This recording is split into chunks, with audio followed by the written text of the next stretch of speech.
Olá, querido, tudo bem? Como é que você está? Que o amor do Senhor seja sempre derramado sobre a sua vida, sobre a sua família, sobre os seus planos, sobre os seus projetos. Quero iniciar agora no capítulo 2 do Evangelho de João. Fiz a leitura, meditação, e extraímos algumas verdades do capítulo 1, né, dentro de cada verso, do 1 ao 51 do primeiro capítulo do Evangelho de João. Hoje eu quero começar no capítulo 2, vamos extrair algumas lições também e doravante darmos continuidade aí no Evangelho de João e alternando entre outros textos também, para que nós possamos juntos crescer e que possamos estar sempre sendo alimentados pela palavra do Senhor. Agostinho de Hipona já dizia que de nada valem as palavras se elas não forem, na verdade, colocadas através do Espírito Santo de Deus. Se for eu quem falar apenas, certamente não vai haver edificação. Por isso que eu peço ao Espírito Santo de Deus que me abra a compreensão, o entendimento e que possa ser lançada a sua palavra da forma que convém ao nosso Deus e Pai, conforme a vontade do Senhor, conforme o Espírito Santo assim deseja falar, queridos. Vamos ao texto, capítulo 2, dos versos 1 ao verso 12, e vamos extrair algumas lições dentro desse texto para que juntos possamos crescer na graça e no conhecimento. Vamos ao texto? 3 dias depois houve um casamento em Caná da Galileia, e a mãe de Jesus estava ali. Jesus e seus discípulos também foram convidados para o casamento. E tendo acabado o vinho, a mãe de Jesus lhes disse: eles não têm mais vinho. Jesus lhes respondeu: mulher, que tenho eu contigo? A minha hora ainda não chegou. Então sua mãe disse aos atendentes: fazei tudo o que eles vos disser.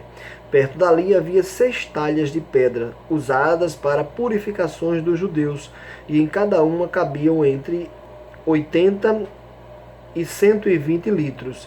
Jesus lhes ordenou: enchei de água as talhas, e eles as encheram completamente. Então lhes disse: tirai agora um pouco e levai ao responsável pela festa. E assim eles fizeram.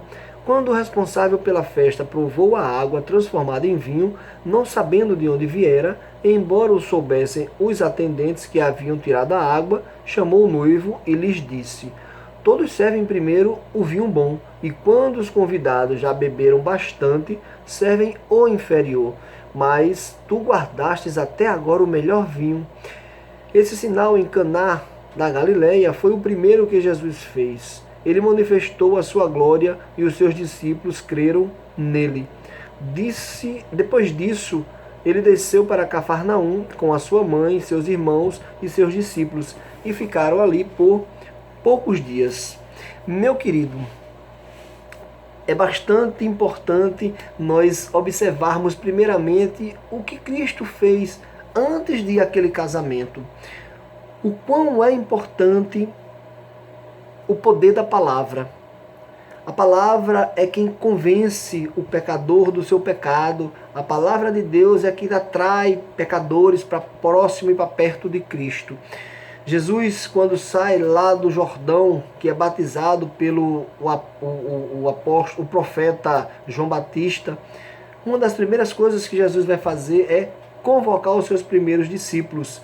E João, ele traz aqui, neste momento, onde ele está lá em Betânia, né, do outro lado do Rio Jordão, ele convoca os seus 2 primeiros discípulos. Aqui em João, ele relata, né, esses 2 primeiros discípulos, mas fala o nome especificamente de um. O outro ele não relata, embora nos outros evangelhos relata sim, que o primeiro é o André. E André aqui, ele quando ouve, né, através de João Batista, quando João Batista aponta para Jesus como sendo o Cordeiro de Deus, né? Como sendo aquele que viria, né, como Messias, e ele se encanta, ele entende aquela palavra, ele passa a desejar conhecer Jesus e deixa, como discípulo de João, passa a seguir Jesus, sendo seu discípulo. E este mesmo homem, André, encantado pela palavra do Senhor, dita e proferida por João, conhecendo a Jesus, e ele agora vai levar para o seu próprio irmão, para Simão Pedro, e Simão Pedro também é tocado pela palavra do Senhor. E Jesus continua o seu trabalho, continua dia após dia a falar da sua própria palavra, a falar de si mesmo, e Jesus leva aí a sua palavra para um outro homem que vai ser convocado, também chamado para partilhar do reino dos céus, que é a pessoa de Filipe.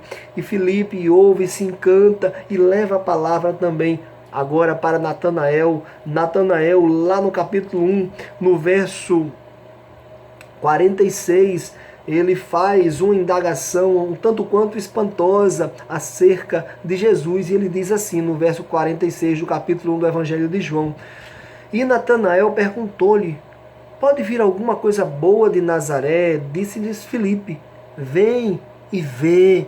Então Natanael a priori duvida se daquele lugar poderia sair alguma coisa boa. Mas, meu querido, minha querida, olha a resposta após a pergunta no verso 48 de Natanael a Jesus. O que Jesus revela a Natanael? E Natanael perguntou-lhe: de onde me conheces? Respondeu-lhe Jesus: antes que Filipe te chamasse, eu te vi quando estavas debaixo da figueira. Aí Natanael, encantado com aquelas palavras, responde lá no verso 49. Natanael respondeu-lhe: Rabi, tu és o Filho de Deus, tu és o Rei de Israel.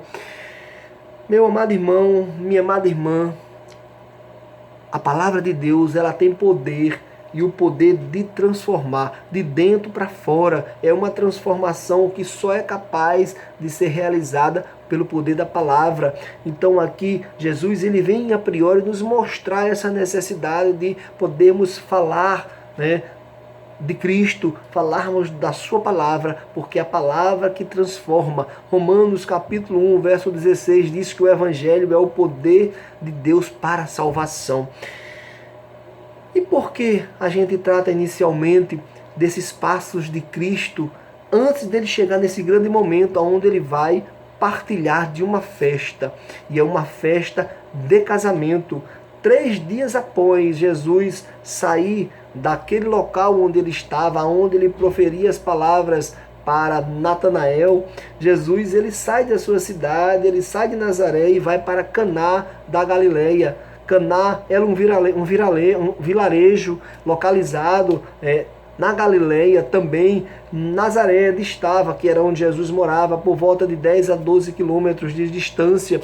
E Jesus se desloca com os seus discípulos para aquele lugar. Certamente o texto vai nos mostrar que a sua mãe já estava lá naquela festa. Não sabemos exatamente de quem é, se era de parentes, amigos, mas era uma festa que se conheciam e provavelmente existia intimidade entre aquelas pessoas que lá estavam. Além de Maria, a sua mãe, estar naquele lugar e ser uma das convidadas também principais, Jesus, ele é convidado, ele não vai para aquele lugar de penetra. Então ele está lá entre os convidados da festa e lá também junto com eles os seus discípulos. Então não só Jesus, mas Jesus e os seus discípulos.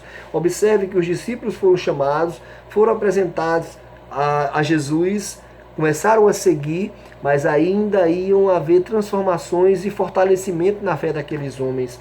Então Jesus vem e traz alguns discípulos junto com ele para participar daquela festa. Primeira coisa que nós podemos extrair aqui do texto, que tudo acontece conforme uma programação. Então existe uma agenda na vida de Jesus a ser cumprida passo a passo, conforme o decreto eterno do Senhor, para que todas as coisas pudessem ocorrer. E esta festa, não se engane, meu querido, minha querida, não pense que não estava dentro dessa programação. Estava sim dentro da agenda que já tinha sido programada desde antes a fundação do mundo. Eu confirmo a ti, meu amado, a ti, minha amada, que esta agenda certamente ela iria ocorrer passo a passo dentro desta programação. E Jesus, ele vai como convidado, não vai como penetra. E lá existem vários convidados. Está a noiva, está o noivo. Lá estão várias pessoas que provavelmente faziam parte da família, entre parentes. Mas eu quero lhe dizer uma coisa: o principal convidado dessa festa não foram aquelas pessoas, mas foi a pessoa de Jesus. As coisas ali não iriam ocorrer se este convidado principal não estivesse ali. E certamente essa convocação foi pelo próprio Deus, programando esta ida de Jesus até aquele lugar, porque ali vidas iriam ser transformadas. Observe comigo o que diz o verso 2 acerca deste convite. Jesus e seus discípulos também foram convidados para o casamento. Então Jesus chega naquele lugar, certamente ele começa a conversar, a estar com esses discípulos, talvez com algumas outras pessoas conversando, até a sua mãe o abordar. A sua mãe vê no certo momento o lugar faltar o elemento principal, entre aspas, para aquela situação, para aquela festa, que era o vinho. O vinho trazia a ideia de fartura, não podia faltar na festa o vinho. O casamento não era um casamento dito ou feito por uma noite, era diferente. O casamento judaico era passado durante 7 dias, era toda uma preparação. Não pense que era algo barato, era algo muito caro. Então era algo preparado por volta de mais ou menos um ano para se adequar durante essa semana. Todos os convidados dentro daquele lugar, alimentando, dando do que comer e do que beber, inclusive lugar para eles estarem em estadia, deitar, dormir. Então eles iam passar uma semana comendo e bebendo naquele lugar. Então não podia faltar comida e bebida. E faltou o vinho. E a sua mãe, percebendo aquela situação, conhecendo quem era Jesus, ela se direciona à pessoa de Jesus. E observe o que ela diz no verso 3. E tendo acabado o vinho, a mãe de Jesus lhes disse: eles não têm mais vinho. Aquela situação estava sendo explanada diante de Cristo, diante de Jesus. Mas nós sabemos que na programação de Jesus nada foge conforme a sua vontade. Existem os tempos cromos e o tempo kairos.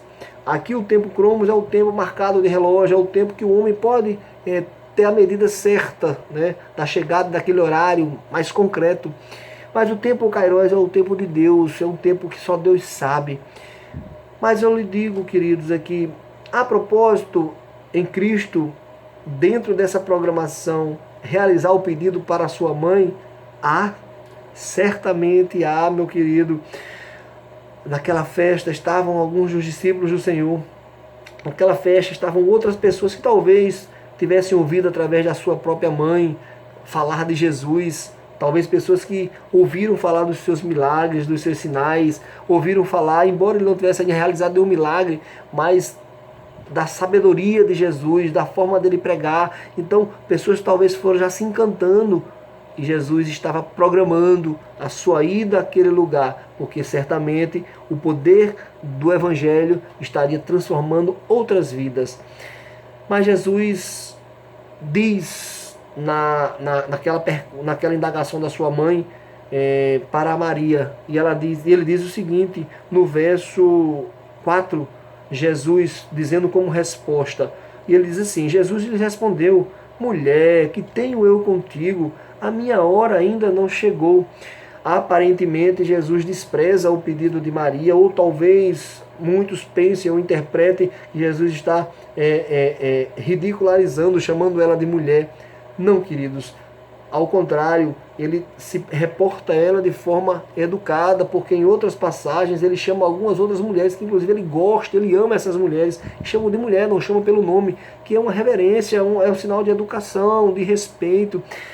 E Jesus, ele a chama de mulher com esse respeito, e ao mesmo tempo é como se ele estivesse repreendendo Maria de forma singela, de forma simples, mostrando a Maria que não é conforme a vontade dela, não é conforme o desejo do homem, mas é conforme o tempo de Deus que as coisas iriam ocorrer.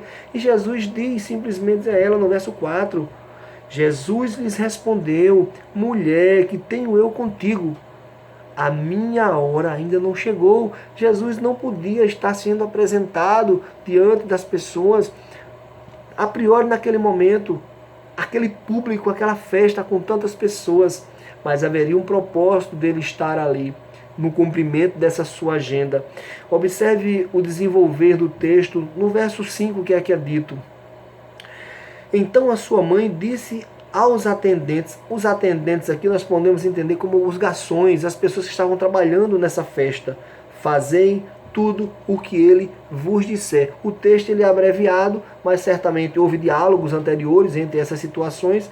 Então ele traz no verso 5, dizendo, então sua mãe disse aos atendentes, ou seja, aos serventes, aos garçons, fazei tudo o que Jesus disser. E Jesus orienta, Jesus se compadece do pedido de Maria e resolve realizar um milagre diante daquelas pessoas que estavam lá dentro do lugar onde preparavam as comidas, as bebidas. Observe que não foi lá fora, não foi no público para as pessoas verem, diante de todas as pessoas, mas diante de uma pequena minoria de pessoas que estavam lá dentro servindo aos convidados da festa, mas queriam presenciar as melhores ou a melhor cena das suas vidas, porque haveria através dela transformação.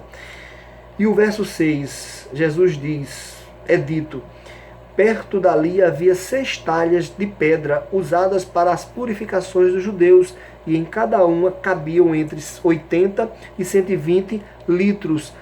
Essas talhas de pedras, elas comportavam em seu interior por volta de 80 a 120 litros, ou metretas, né, que era a unidade de medida. Então o que acontece? Jesus orienta aqueles servos a fazer o seguinte, a partir do verso 7, ele diz, Jesus lhes ordenou, enchei de água as talhas, e eles as encheram completamente. Um garrafão de água mineral, a qual nós compramos, tem 20 litros. Imagina como era grande, como era pesada essas talhas, como eram pesadas essas talhas, cada uma comportando entre 80 a 120 litros. Eram entre 5 a 6 garrafões de água mineral. Certamente em cada talha dessas seca, né, por volta de 4, 5 ou 6 homens, quase 30 pessoas envolvidas só na área do comes e bebes para transportar essas talhas e trazerem elas cheias de água, queridos. Então ali haveria um propósito para que vidas pudessem testemunhar dos feitos de Jesus, não para a multidão, mas para uma pequena quantidade de pessoas que iam ter suas vidas mudadas pelo primeiro milagre a ser realizado por Jesus. O vinho acabou, o vinho acabando, a festa ia parar, ia haver escândalo. Mas aqui Jesus resolve, por compaixão, antecipar o seu primeiro milagre, programado na sua agenda por causa daquelas pessoas que estariam lá para ouvir a palavra, além dos seus discípulos que estavam com ele, e cada vez mais que Jesus fosse aumentando o seu poder diante destes homens, mais eles iam crendo e tendo maior convicção nos seus corações. E no verso 8, Jesus diz, então lhes disse, tirai agora um pouco desta água num copo e levai ao responsável pela festa. Ou seja, esse responsável aqui podemos chamar do que é dito mestre-sala. É aquele que auxilia na preparação junto com os seus garçons, com os seus serventes, vai orientando, vai experimentando, e Jesus manda que tire uma porção, entregue a ele, que ele experimente. E assim eles fizeram. O verso 9, quando o responsável pela festa provou a água transformada em vinho, não sabendo de onde viera, embora o soubessem os atendentes, ou os serventes, ou os garçons que haviam tirado a água, chamou o noivo e disse assim a ele, todos servem primeiro o vinho bom, e quando os convidados já beberam bastante, servem o inferior, mas tu guardastes até agora o melhor vinho. Naturalmente, em festas, quando são feitas, realizadas, para poder economizar, se começa por uma bebida, geralmente de um nível maior, e aos poucos o álcool vai tomando conta da cabeça dos convidados e eles vão diminuindo a qualidade dessas bebidas. Aqui o texto nos mostra uma realização de um milagre espetacular feito por Jesus. Jesus pede para aqueles homens encherem aquelas talhas com água, e daquelas águas Jesus manda tirar um mostruário e levar para este homem que era o mestre-sala, ele experimenta e percebe que este vinho não se comparava aos anteriores, que provavelmente já era bom, estava sendo feito com muita degustação pelos convidados, e ele percebe que aquele que fora colocado naquele momento é algo espetacular, fantástico. E ali ele se convence, ele observa que o que foi feito ali é algo que naturalmente ninguém poderia fazer, e ele diz naquele lugar, diante daquele noivo, que aquele noivo programou para aquela festa algo muito maior, muito melhor para o final da festa. O que é que nós podemos extrair disto, queridos? Podemos entender que aquilo que Deus tem reservado para nós acerca da nossa vida no futuro é muito melhor, é muito maior do que aquilo que a gente já vem vivendo. Quando somos resgatados por Cristo, já é maravilhoso, vivemos em paz e em alegria, ou seja, reconciliados e felizes, mesmo em meio às aflições e aos problemas.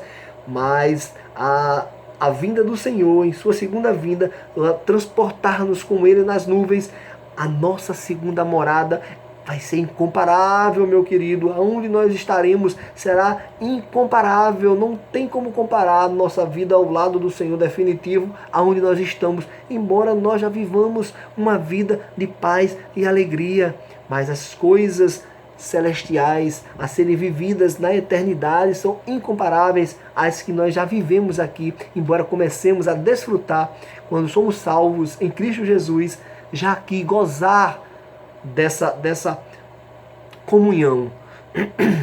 Então, queridos, no verso 10 o texto continua e nos diz: ele disse, todos servem primeiro o vinho bom, e quando os convidados já beberam bastante, servem o inferior, mas tu guardastes até agora o melhor vinho.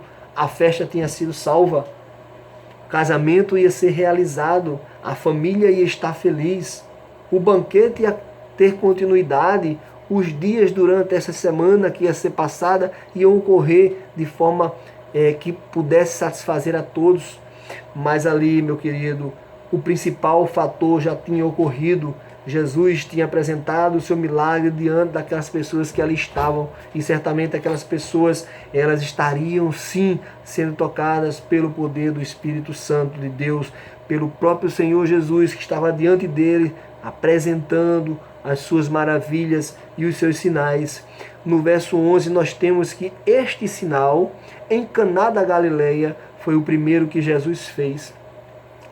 Ele manifestou a sua glória e os seus discípulos creram nele. Eu extraio o verso 11 como sendo o miolo deste capítulo, tendo em vista que ele traz um propósito. O propósito para esse primeiro sinal foi primeiramente para manifestar a glória do Senhor. E a glória do Senhor sendo manifestada, pessoas estariam sendo salvas, resgatadas, aumentadas a sua fé. Como aqui o texto nos mostra que os seus discípulos creram nele, firmaram ainda mais a sua fé em Cristo Jesus. E o verso 12 finaliza nos dizendo: depois disso, ele desceu para Cafarnaum com sua mãe, seus irmãos e seus discípulos, e ficaram ali por poucos dias. Meu amado irmão, minha amada irmã, meu querido, minha querida, temos uma festa de casamento onde a principal pessoa não é o noivo, não é a noiva, não são os convidados, mas é a própria pessoa do Deus encarnado, é o próprio Jesus no meio daquele povo, naquela festa, naquela ocasião.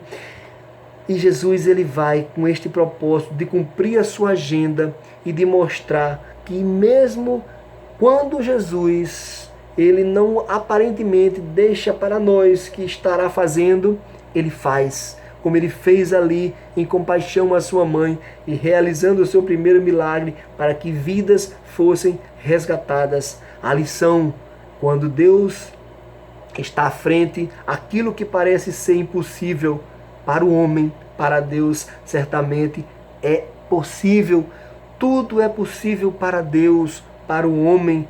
Muitas ou todas as coisas se tornam ou são impossíveis, porque Deus é o único que realiza todas as coisas, inclusive as impossíveis. E aonde Deus está, há milagres, há transformação, há mudanças. A palavra de Deus é este instrumento. Nós somos o canal de bênção para abençoar outras vidas. Que eu e você, juntos, queridos, possamos estar falando desse imenso amor que foi passado para nós através do derramamento de sangue de Cristo na cruz, do Calvário, onde nós fomos resgatados, saímos das trevas e viemos para a luz. E agora fazemos parte desta família chamada família cristã. Que o Senhor possa te ajudar a compreender que o noivo, ele veio buscar a sua noiva. E que quando nós somos resgatados e passamos a ser de Cristo, nós somos chamados da noiva do Senhor. E haverá um dia em que estaremos definitivamente juntos. E desejamos, ansiemos por esta segunda vinda do Senhor. E digamos: Maranata, ora vem, Senhor Jesus. Venha, Senhor Jesus, porque o nosso coração, nossa alma anseia por Ti. Que o Senhor te abençoe, que o Senhor te fortaleça e clareie na tua mente a sua santa palavra. Deus te abençoe, meu querido e minha querida. Fica na santa paz do nosso Deus.